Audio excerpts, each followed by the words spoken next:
L'estiu que vaig fer 13 anys, em van regalar una càmera.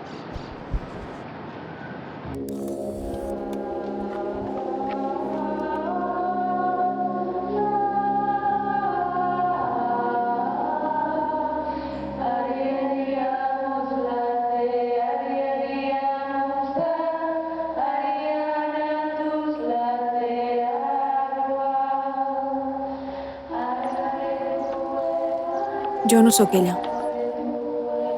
la nena que apareix en el vídeo. Però ella ara té 13 anys. I em pot ajudar a recordar.